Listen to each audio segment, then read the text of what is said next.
She was like, no, I am not. Mic check, 1, 2, 3. This is Joe. It says a mic check. I'm not really sure.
What business did the Buffalo Roundup bring to Custer? Our top story tonight, local businesses and art vendors share their thoughts. Your news starts now. Now, in high definition, this is Coda Territory News at 10. Good evening and welcome. I'm Alexandra Montgomery. And I'm Joe McHale. This is Coda Territory News at 10. The annual Buffalo Roundup was a success for Custer State Park, with thousands of visitors and buffalo being herded into the corrals. But how did a day change from Monday to Friday affect businesses? A few weeks ago, owners of a motel and a store shared their concerns over the date change, and today asked them, how did it go? The same question being asked of vendors at the Arts Festival. With the Buffalo Roundup over, how did the change from Monday to Friday affect local businesses? A few weeks ago, Don Herron from Rocket Motel told us he was down in the number of reservations, and during the Roundup, Thursday we were full, and Friday we had a lot of vacancies. Saturday we had a lot of vacancy, but then all of a sudden it really did fill up. It was quite surprising. Sunday vacancies remain high, but Herron says it's like last year, only on a different day. This is actually a typical Monday after the Roundup years before. For Jim Understock of Frontier Photo, he says people came earlier and the change in days brought positive effects to his business. Saturday was our best day. Comparatively to previous years, almost doubled our sales from prior year on Saturday alone. Although the Roundup Day was changed, the art festival days remained on Saturday and Sunday. Did people stay for the festival on Sunday? The crowd today was smaller, but they spent money better. In other words, we had double the sales today than we had yesterday. For Don Kaplan, the smaller crowd didn't affect sales, but for another vendor, Susie Weber, it was a different story. Looking at the tally, we're going to end up with about half of what we normally do. But both Kaplan and Weber agree on one thing. I wish they'd put it back to Monday. If they want to have the Roundup Friday next year, that maybe they would have the Arts Festival on Friday as well, and setup day would be Thursday. The Roundup doesn't take all that long, and it leaves people at least a good solid half a day that they could come to the Arts Festival. According to the South Dakota Game Fish and Parks website, the 2014 Buffalo Roundup is scheduled for Friday, September 26th. Well, it's a first ever at the world's largest man-made sculpture in progress. We'll tell you about it after meteorologist Brad Sugden brings us the forecast first. Brad? And guys, temperatures today were on the warm side, and we do have a couple of clouds out there right now. The clouds will last as we go throughout the nighttime hours, and a couple of them will linger on as we go throughout the day tomorrow. We're going to start off a little on the chilly side, temperatures into the 40s, but they will be middle to upper 40s, a little warmer than we saw last night. Temperatures quickly climbing up into the 70s by lunchtime, but notice we do have a fair amount of cloud cover as we go throughout the day. But regardless, it's still going to be warm. Temperatures up to 84 degrees. We'll slide a couple of degrees by Tuesday and Wednesday, but we are really going to take a dive by the end of the week. We'll take a look coming up. Thanks, Brad. For the first time ever, people got a chance to make an autumn Volksmarch at the Crazy Horse Memorial. Crazy Horse spokesman Pat Dobbs says nearly 3,000 people made the 6-mile trek to stand on the arm of the carving. Dobbs says Ruth Jewel Kufsky was absolutely thrilled with today's turnout. Some participants got a second win at the finish line, sprinting or even dancing to the end and giving high fives to Crazy Horse staff member who cheered those hikers to victory. And Dobbs says Ruth is optimistic that the Autumn Volksmarch will turn into an annual event. And if you missed the hike today, don't worry, you can begin your hike anytime between 8 in the morning and 1 in the afternoon tomorrow. Well, competition heated up today at the 24th annual chili cook-off at Custer State Park. Chili lovers had a chance to sample each type of chili and choose their favorite one. 16 organizations participated in the cook-off, all hoping to take home a cash prize. Contestants paid a $45 entrance fee to have a chance at the $500 first place and, of course, those bragging rights for the year. People enjoyed chili, but it was the themed booths that had everyone talking. There were pirates, truckers, zombies, and even the Spice Girls showed up to put their chili to the ultimate test. Mike Gushiash and his band of The Walking Dead say they were inspired by Halloween. Halloween around the corner, like what can we do on the cheap that's fun for everyone, so that's where we ended up with zombies. They look pretty realistic. And Hamilton and her friends channeled their inner Spice Girl to get their votes. It's just the theme we came up with. We're over the hill. And the Zom Squad's creepy outfits did the trick. They won the Showmanship Award and $200. Sioux Falls businessman and Democratic candidate for the U.S. Senate Rick Weiland returned home this week after spending a very long time away. Weiland just concluded his 150 community tour of South Dakota. He says people across the state are, quote, increasingly frustrated by big money special interests who have stolen the country. And Weiland was previously the CEO of International Code Council, South Dakota State Director for AARP, and senior advisor to former U.S. Senate Majority Leader Thomas A. Dachel. In other headlines across South Dakota, 4 Georgia men are charged in South Dakota in what investigators call one of the most elaborate check writing schemes they've ever seen. Sioux Falls police say the men stole checks from company mailboxes, copied them, and scrubbed off the pay to the order section.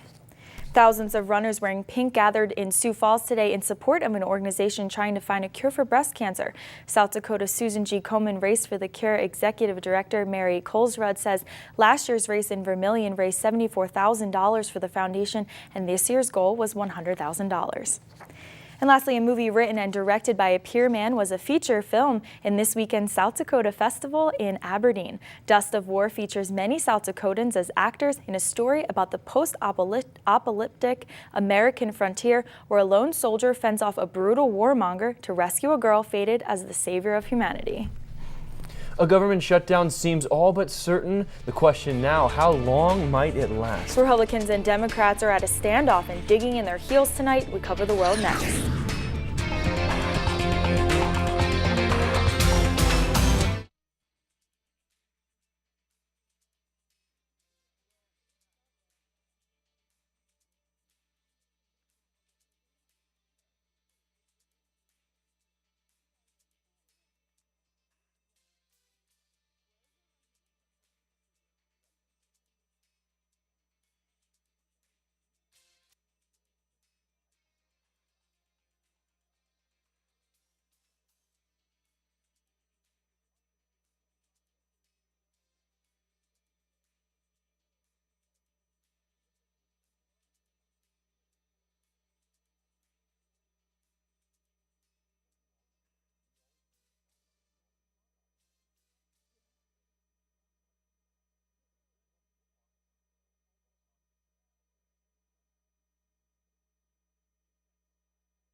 Welcome back. After a rare nighttime session, the House of Representatives joined the Senate in recess today, with the clock ticking until the federal government runs out of money to pay its bills, and some services will start to shut down. And that will happen Monday overnight unless Democrats and Republicans in Washington can agree on a budget resolution. ABC's Karen Travers has our report. It was deserted on Capitol Hill today, but behind the scenes, it is trench warfare. We're not going to be extorted. The country's not going to be extorted. We're not going to negotiate with a gun to our heads. Democrats and Republicans have dug in their heels. Majority Leader Harry Reid has essentially told the House of Representatives and the American people, go jump in a lake. He said, I'm not willing to compromise. I'm not willing to even talk. House Republicans are insisting on a one-year delay in major parts of President Obama's health care law in return for continuing to fund the federal government. Obamacare is not ready, and the delay is clearly essential. The witching hour is midnight on Monday. That's when visa and passport applications from 500,000 people would sit untouched. Mortgages will be delayed for first-time homebuyers, and some flood relief for Colorado will also be delayed. President Obama insists he won't even discuss the Republicans' proposal. Republicans in the House have been more concerned with appeasing an extreme faction of their party than working to pass a budget. But Republicans are pushing back hard. He's willing to negotiate with every other country except his own. This is what President Barack Obama wants. This is all part of his game plan. Caught in no man's land are hundreds of thousands of government workers facing furloughs. My wife and I are federal employees, so yeah, it'd be tough. I do live paycheck to paycheck. I would have to find a way to manage to take care of my bills. A government shutdown seems all but certain now. The question is, how long might it last? Karen Travers, ABC News, Washington. October is right around the corner, and that's got us thinking Halloween. We'll tell you about the haunted secrets of one Coda Territory restaurant. But first, meteorologist Brad Sugden says temperatures will be warm tomorrow, but it's all downhill from there. He'll tell us why next in his accurate First Alert forecast. Stay tuned. Later in the Family Healthcast. You better take your sleep seriously. New research that beauty sleep is not a myth.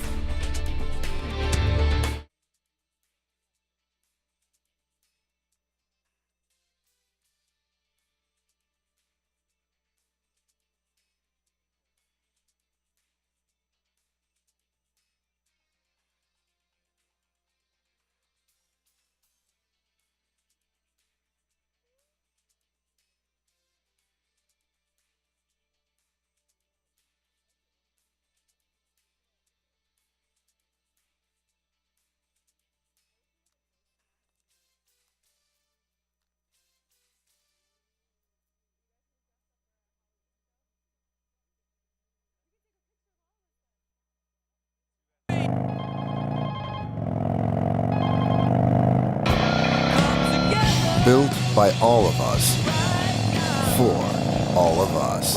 The next Harley-Davidson motorcycles. September is National Sewing Month. Hi, I'm Tam. And I'm Sewing Center. To celebrate National Sewing Month, further announces their month-long sew-a-thon.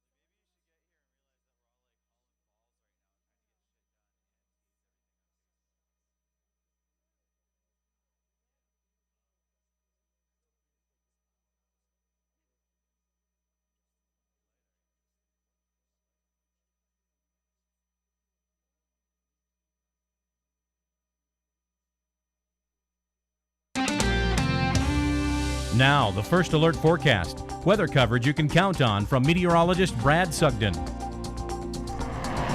Here's our Golden West weather camera in Rapid City. Starting off the day today, we did see plenty of sunshine, at least in the morning hours. And look at all these clouds, these high cirrus clouds, these thick layer really developed over us throughout the day today. But we still managed to hit our high temperature. It was a very warm day, and then we had a gorgeous sunset there in Rapid City. the clouds definitely are good for that, at least as we go throughout the nighttime hours tonight. We hit 66 degrees, or we have 66 degrees right now, excuse me, in Rapid City. We did hit the high temperature of 80 degrees. Wind southwest off the Black Hills about 4 degrees tonight, so our overnight temperatures aren't going to be that bad. They are going to be a little bit on the mild side. Other temperatures today, 73 in Spearfish, 76 up in Belfouche, 72 in Upton, and 71 degrees over in Sheridan, Wyoming. And right now temperatures are sitting in the 60s and 50s.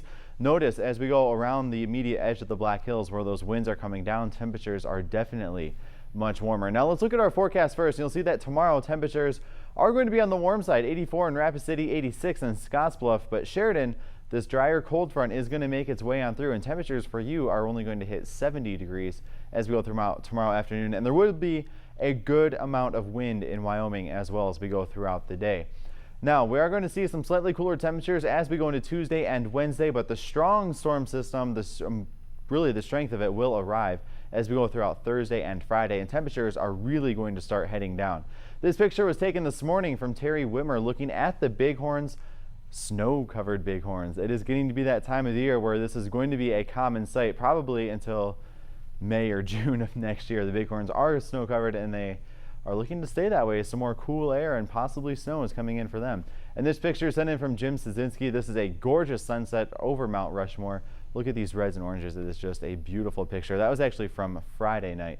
Very warm temperatures in the middle of the country today, definitely unseasonably warm, but the cooler air is just off to our north and west, and it is going to start heading our way. And when it gets here, it is going to drop. The temperature will drop very quickly. A lot of greens on our maps and our water vapor imagery. That is the moisture that is in the clouds. And notice this huge spin off to the north and west here. That is the storm system ever so slowly making its way inland, but it is throwing a couple of waves of energy our way, and that's what we're seeing the clouds from. And the more powerful wave is going to come in for Thursday and Friday, drastically affecting our weather.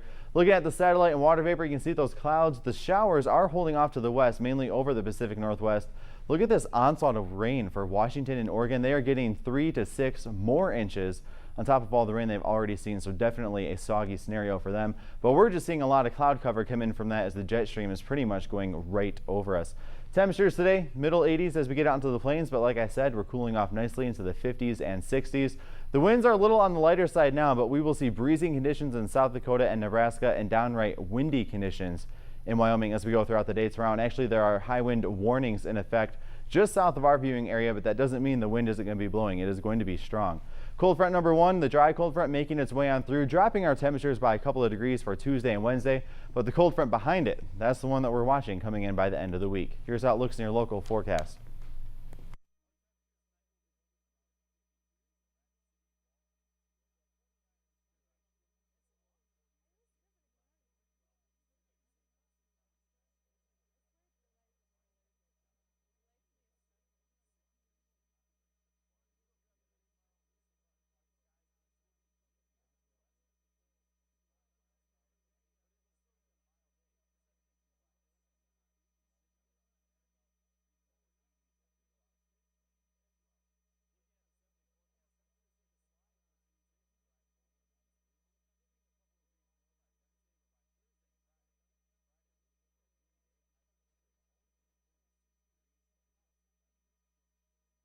And you know, the cool nights lead to colors, so the peak of the colors in the Spearfish Canyon is expected to be between October 1st and 3rd. Oh, cool. Perfect. If you get a chance when the government shuts down, go check it out. It's so funny. Thanks, Brad.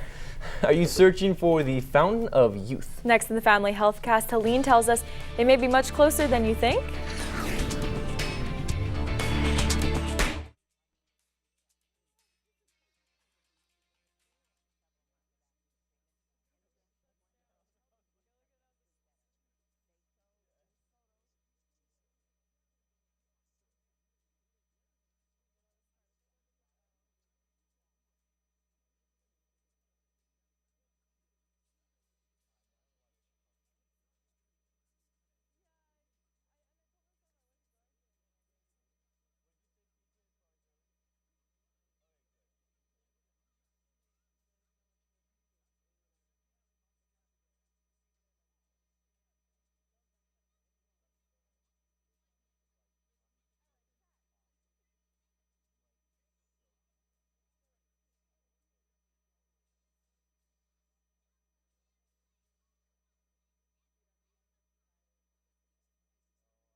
We've all heard about beauty sleep, especially this one right here. Oh, very funny. But now, as Celine reports new in our Family Healthcast, a new study may lend scientific weight to this long-held notion.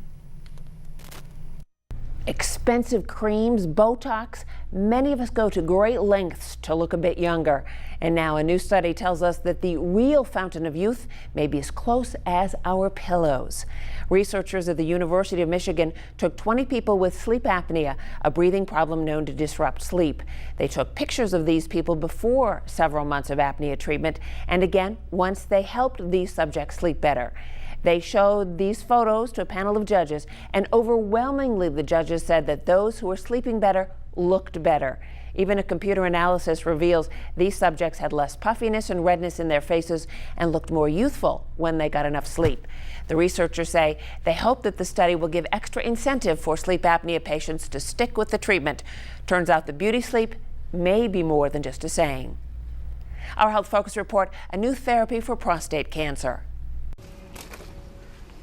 One of the biggest things I wanted to get back on my bike. And back in the cockpit, 62-year-old Randy Haas feared his prostate cancer would ground him. Incontinence is a common side effect of surgery and a serious issue for a pilot. Well, the top priority is being cured. I mean, you know, everything else is secondary to that. But lifestyle, after you get done with treatment, was the next biggest. Surgery and conventional radiation would have meant months of recovery time. Instead, Haas recovered in weeks. He opted for an experimental therapy for early-stage prostate cancer called stereotactic ablative body radiotherapy. Doctors use advanced imaging like CT scans, PET scans, and MRIs and fuse them with the patient's radiation scans. We can target tumors inside the body, even tumors that are moving, like with breathing and respiration, with the accuracy of the tip of a pin. During the therapy, tiny radiation beams hit the tumor from multiple angles, passing safely through the healthy tissue. Patients need only 5 treatments instead of the standard 40 or more. This is kind of the cutting edge of cancer treatment right now. This treatment is for patients with low and intermediate risk cancer. That means a PSA level of 20 or less, a Gleason score of 7 or less, and no evidence that the cancer has spread. Email me if you want to read the full-length doctor's interview on the new prostate therapy. And you can watch this or any HealthCast again for 30 days on our website. It's on our HealthCast page at KOTA-TV.com. With the Family HealthCast, I'm Helene Duhamel. And tomorrow, Helene tells us how researchers have identified a cause for unexplained widespread chronic pain in adults and children. Well, one Coda Territory saddle bronc rider earns top honors over in Omaha. And the Broncos look to continue their dominance over the Eagles. Nabil Ramada has all those highlights and more next in Coda Sports. Stay tuned.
Saddle Bronc rider wins big.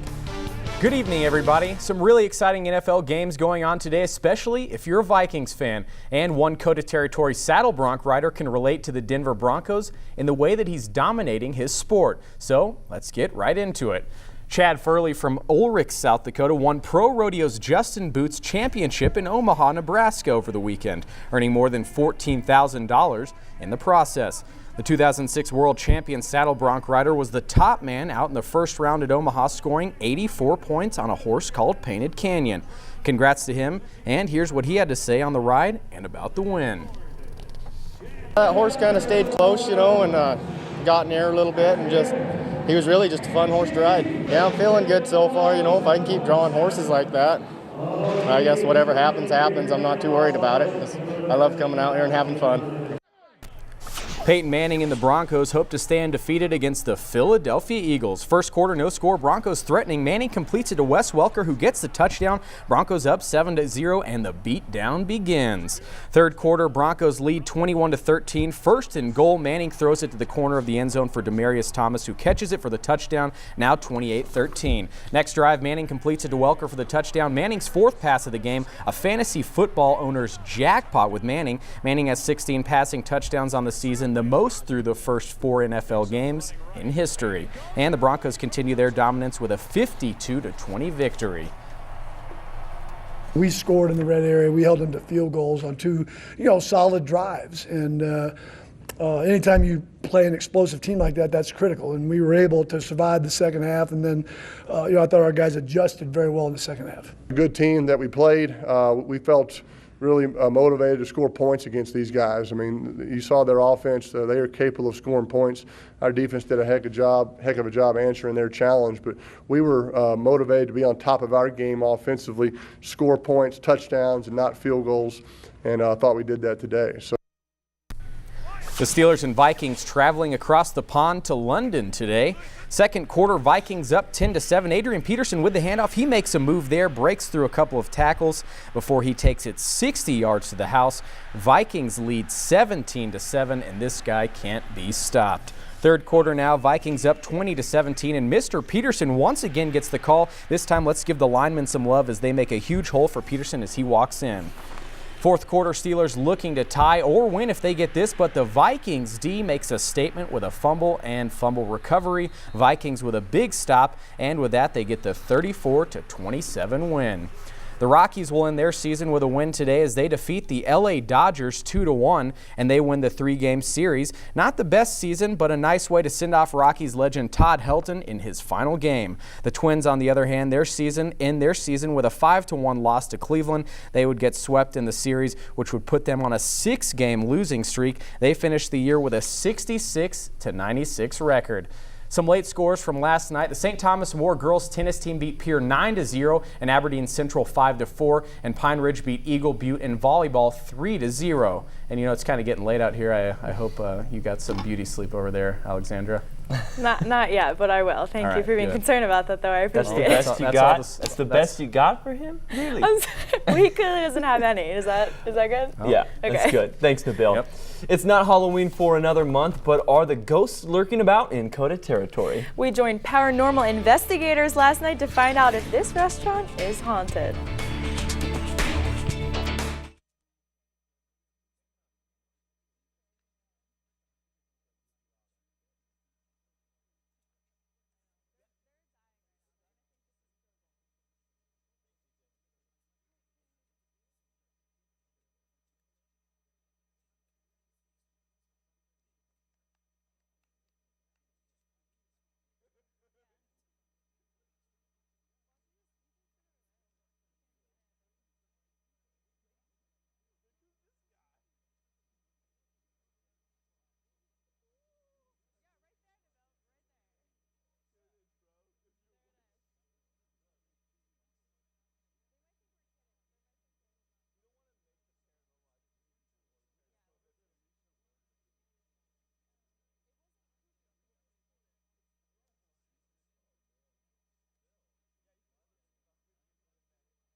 Get the Coda mobile news app and take us with you. Download it for free for your iPhone or your Android smartphone. Keep up on the latest local news, check the weather, watch videos.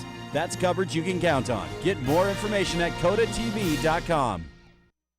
October is right around the corner, and before you know it, it'll be Halloween, a typical time of year for people to get involved in frightful things. Yeah. Just kidding. I almost got you, but here at KOTA-TV, we wanted a hands-on approach. So Brad Sugden and I headed out to Sanford's last night with the Black Hills Paranormal investigators to solve a mystery. Is Sanford haunted? We've heard clunks down there. The Sanford's employees have been noticing a lot of creepy things lately. Our printers, they would print out French toast, and we don't even have a button on our machines for French toast. My sister was in the back, and she said a tray flew across the room and hit the wall. Footsteps down the hallway, coffee pots shattering on the floor. Plates flying off the shelves, and a man in a green jacket walking up and down the hallway. Those are just a few of the things we're here with the Black Hills Paranormal Group to investigate. First off, why? What event or tragedy occurred that might have caused the ghost, being, or entity to end up here? Sanford started off a freight house for the railroad more than 100 years ago, but it wasn't until the flood of 1972 that urban legends were born. There's rumors that people died here or were stored here as, used it as a repository for the bodies during the flood of 1972. Their research team found those rumors false. The creepy thing is bodies apparently are pieces and parts had washed up against the building. The history of the building and the present events at Sanford's are why they are here.